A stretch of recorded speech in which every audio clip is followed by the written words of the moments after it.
Hello everyone, and welcome to another edition of Diversity and Inclusion Unstructured and Unscripted.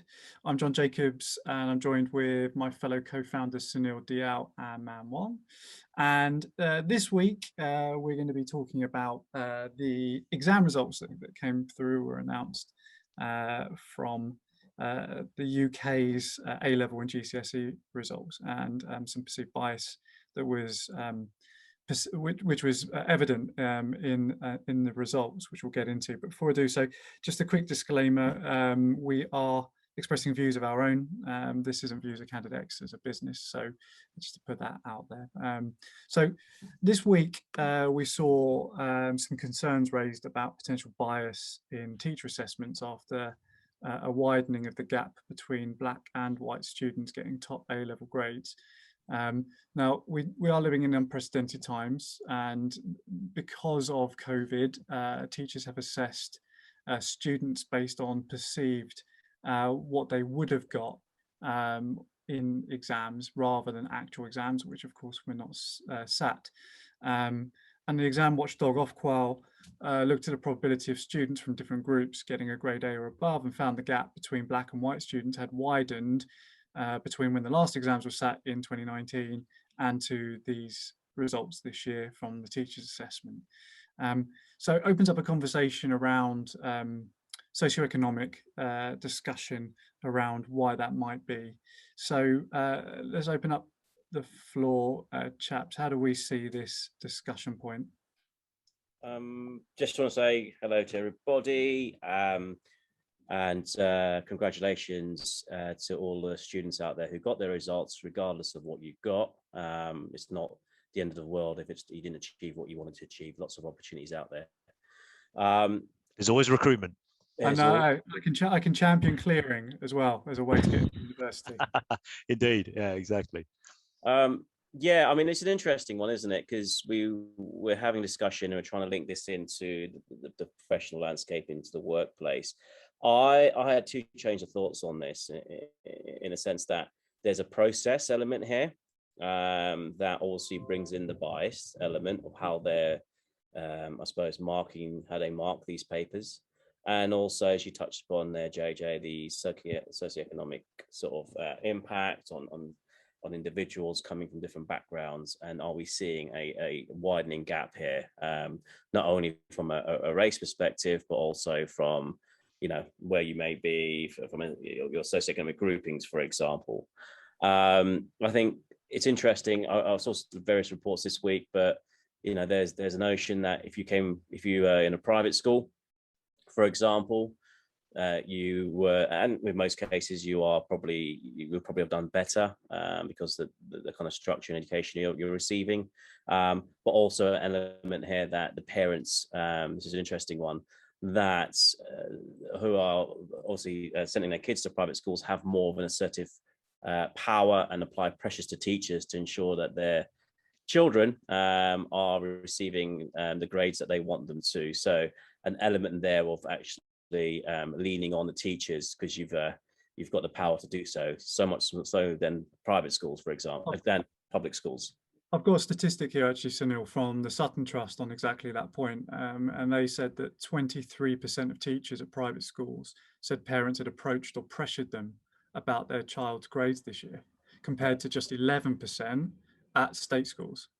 There you go. I mean, and that that for me is quite a worrying statistic, in a sense that you could actually assert some sort of pressure to ensure your child gets a better grading and gets to the university they need to get to, compared to a child in a state school. I think that's wrong. That's unfair. But also, this also links into the process. So it's not a fair process in that sense if teachers are being put on that unnecessary pressure. But like we do and we talk about in recruitment, and we talk about in the workplace, this is a biased process in a sense. Now teachers have the ability to discriminate if they wanted to against certain individuals within their class, amongst the student population. So how, I know that we're unprecedented times, and there's not much other ways that we could have done this process, but it does make you think about, well, hold on, if you've got a biased view towards certain students in that class, etc., that you're marking, then is that now going to be reflective on how you grade them as well, and which is quite, and how do you prove otherwise? One thing, Sunil, that I found quite interesting looking into the subject is that, as we know, many people spent large parts of the year unable to study effectively due to a lack of appropriate devices at home, access to the internet, or having acceptable spaces to study. I know how hard it has been working from home as an adult. As a student, you know, sharing, say, a laptop with a single laptop, family laptop with, you know, brothers and sisters, you know, how hard that must be to study. I always found an excuse as a student to not study anyway. So, you know, having that sort of element added into it. And by the way, these are factors that weren't included when assessing this year's results. The teachers weren't looking at these particular things when they kind of made their judgments on what students would get. Yeah, I mean, this is where it differs to the professional world, where if you're a home worker, you're set up to be a home worker. You either get your internet paid for, or you get the IT equipment to do so. And unfortunately, students haven't been able to get that support. I know the government were trying to roll various sort of programs out, access to computers, etc. But I don't think all of them received that. So it's just, for me, it's an interesting one. I don't know how they're going to unravel. And sure, there's been apparently going to be unprecedented amounts of appeals on gradings, because it's so subjective in regards to the teachers. So I'm unsure how they're going to unravel this one, and how this now sets a precedent for going forwards for future examinations. Yeah, it's very tough, isn't it? How do you see it, man? Yeah, I think it's very tough, isn't it? I mean, a few trains of thoughts on this. I mean, there's the wider kind of COVID impact on this, right? So as employers, do you have a certain perspective in the end with people that are, you know, that achieve A levels or GCSEs during this period? Are you biased towards the fact that they didn't have to sit into an examination, and teachers have done this, that, and the other, particularly with some of the parental pressures that can be placed on things, right? So there's going to be these elements that come into play when they come further down the line. It's certainly not easier for these individuals, right? But that's obviously not what we're talking about. We're talking about the kind of inequality perhaps that you get in education. And I think there's a number of reasons that exist for these things, but the most prevalent one, by the sounds of things, certainly from the points that we've just discussed here, is money. It's about class, and it's about social mobility. It's about access to resources. You know, if you are in I grew up in a working class family, pretty low income. We didn't have laptops for everybody and things like that. So if it was our situation, you know, my younger brother went to Oxford, right? So it's not like I don't come from bad stock, if it was what I'm trying to say, right? Although my brother's the outlier, I suppose. I'm more the shallow end of the gene pool. But it was about having access to these things. So, but if you are in a situation where the three of us are studying at home and there's only one laptop per, you know, to share around, I would challenge whether he would still have been able to achieve those sort of things, or my other brother going on to do a master's in engineering and whatnot, and me doing recruitment. But you know, it's about access to these things. And the other thing is, you know, whether we like it or not, the sad fact is, from ethnic backgrounds tend to be in those sort of lower social mobility classes. So those things have an adverse effect. They probably come from larger families, you know, in social housing, all these different things that play into the fact that you're talking about, John. They didn't give that contextual influences that can impact grades. And then furthermore, you're taking all those things here, you're actually, with this situation, it's not the teacher's fault, has stripped the ability of the individual to create a performance of that day to actually overcome these surmountable odds. But instead, what the teacher's done is graded it just purely based on, you know, the information left at hand. Now, you know, in some ways it might be accurate, I don't know, and it might be a fairly good reflection on these things. But I feel the kind of last 18 months they have, if you are kind of disadvantaged from an income perspective, you got a very large hill to climb here. I think. Go on, Sunil. Sorry, JJ. One thing that kind of concerns me even more, if you look about so we go linking back to the workplace, right? So a lot of companies are saying that for diversity regards to their workforce, etc., it starts at sort of grassroots levels. So bringing in junior individuals into the business who are more diverse in the longer term, theoretically, they work through has a more diverse leadership team at senior levels, right? So a lot of companies are looking at that sort of systemic issues and going, right, we solve it.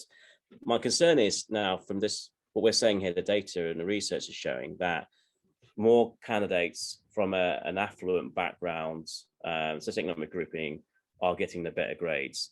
That naturally now feeds into that chain where, and that process where they'll be picked up for internships, or they go to the top universities, as Man's been saying.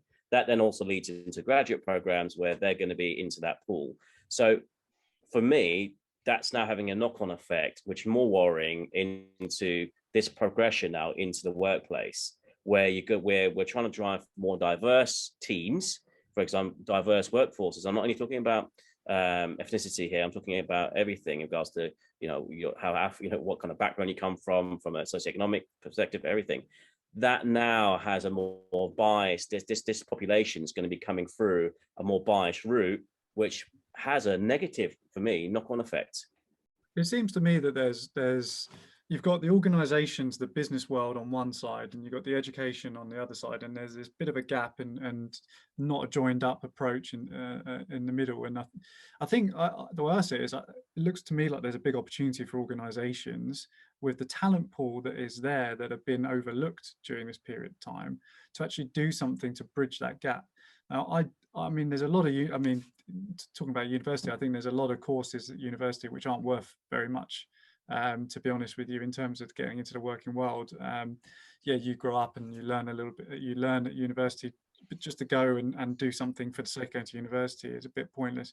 I mean, I speak a little bit from experience on there, and I did something which I went to university just to get a degree rather than really enjoying what I did at university, and I wanted to have fun there. The education wasn't the primary driver for me at that time, but I think that there's a lot that organizations could do to reach out to young people at the moment to kind of bridge that gap, to say that you don't have to go to university at this point. We can offer you a route into our organization and do more to connect with that population of underrepresented candidates. Yeah, I think IBM and Google have been investing heavily in terms of allowing or offering or devising programs and accreditations that will kind of supersede, entering into a 3-4 year course that ends up being an incredible amount of debt. We're talking what, £9,000 a year now, right? Yeah. For university, The rest. That's exactly, and that's just a study. That's without living. That's without all the, eating anything. That's without doing the things that a student would be expected to do and would want to do. It's not an accessible thing. For me, it's really interesting when I look at this discussion, right? And you see the kind of papers that pick this stuff up, and you see all the sort of engagement on the comment section. And there's so many people that think this is such a non-issue, right? It's like the woke left now jumping on this to find something more that people have biases in and around. But I think this is the most important issue: education. People at Sunil's so right. You think about the funnel that you get through here. The ongoing discussion around why are there so few Black students that go to Oxbridge, right? It's much earlier on that solves this problem, that then solves the hiring funnel for those that go onto the graduate programs, the internships, and etc., and all that sort of stuff. That's how industries solve these issues. Kids at 11 years old, 10 years old, not by the time they're 21. Or you're in your first job kind of thing, and then looking for this thing. I think it's such an pertinent conversation to look at. On that, man, you've got the legal sector and the accountancies and the professional sector that point to, whilst we're not as diverse at senior partnership levels, we are putting a lot of emphasis on the sort of junior levels, right? And so I'm interested to see how this now plays out and how their strategies change to kind of look at more diverse pools, when we know this pool coming up now is going to be kind of biased and lent towards a certain economic sort of population. I don't know how much time we've got on this, Jay, so I'm not going to take up too much. I'm just saying we'll try and keep this to 10 minutes. I mean, ideally, if you've been watching previous episodes of this, we've had a couple of discussion points, and based on feedback we've received, we wanted to try and keep it to one each week from here on, just to get into a little bit more of a conversation around stuff. So if we can try and summarize this last conversation, to me, how it sounds is that we do live in unprecedented times, and there is no real data to base around, you know, previously teachers marking students outside of exams, which are typically the way that students are graded. But what we have seen here is, you know, potentially that the teacher assessments have been given way to long-standing inequalities, which have been exacerbated by the pandemic, particularly towards disadvantaged students, and as we discussed, their access to technology or their experiences during this lockdown period. So that seems to me to be the kind of the crux of it. But I think that more studies will probably be done in terms of analysing this data set that's come through, and hopefully this is a one-off.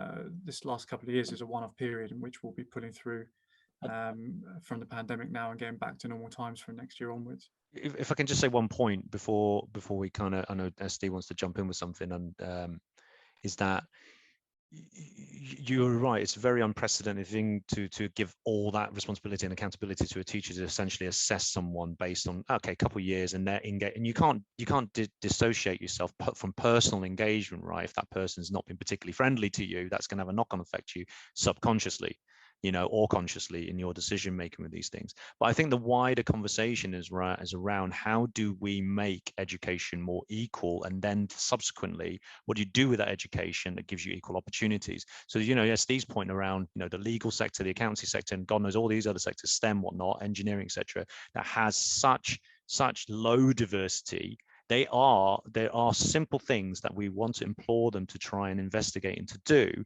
to invest right now in supporting those opportunities to people at a younger level, right? They simply don't do it, and we know they don't do it from us, all our discussions that we've been having within our networks and all those people that work in the industry, because they don't see a material outcome right there and then.